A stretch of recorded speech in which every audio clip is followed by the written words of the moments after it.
ಅವನಿಗೆ ನಮ್ಮ ಜೀವ ಬಿಟ್ಟೆವು, ಜಮೀನ್ ಬಿಟ್ಟೆವು ಎಂದು ಏನಂತ ತಿಳ್ಕೊಂಡವ್ರು ನಮ್ಮನ್ನ. ನಾವು ರೈತರಾಗಿ 100 ಜನಕ್ಕೆ ಅನ್ನ ಹಾಕಿ ಕೂಲಿ ಕೊಡೋರು ಇವತ್ತು ಬೀದಿಗೆ ಹಾಕ್ಯವನಲ್ರಿ ಮುಟ್ಟಾಳ. ನೆನ್ಕೊಂಡು ನನ್ನ ಜೆಬಿಡಿ ಕರ್ಸಿ ಚಪ್ಪಲಿ ಬೆಳೆದ ಹಾರ ಹಾಕಿ ಹೋಗ್ತಿದ್ದೆ. ಹಂಗೂ ಇಲ್ಲ ತೀರ್ಮಾನ ಮಾಡ್ಬೇಕು, ಮಾಡಿಬೇಕು, ಎರಡೇ ಮಾಡ್ತಾರೆ.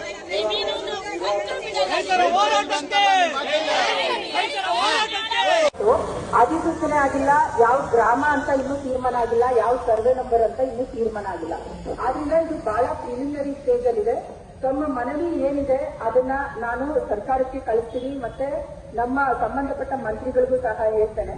ಇದಿನ್ನೂ ಬರೀ ಮಂಡಳಿ ತೀರ್ಮಾನ ಆಗಿದೆ, ಅಧಿಸೂಚನೆ ಆಗದೇ ಇರೋದ್ರಿಂದ ತಮ್ಮ ಬೇಡಿಕೆನ ಈಡೇರಿಸುವಂತ ಎಲ್ಲಾ ಸಾಧ್ಯತೆಗಳು ಸರ್ಕಾರದ ಹಂತದಲ್ಲಿರುತ್ತೆ. ಅದನ್ನ ನಾನು ಕಳಿಸ್ಕೊಡ್ತೀನಿ.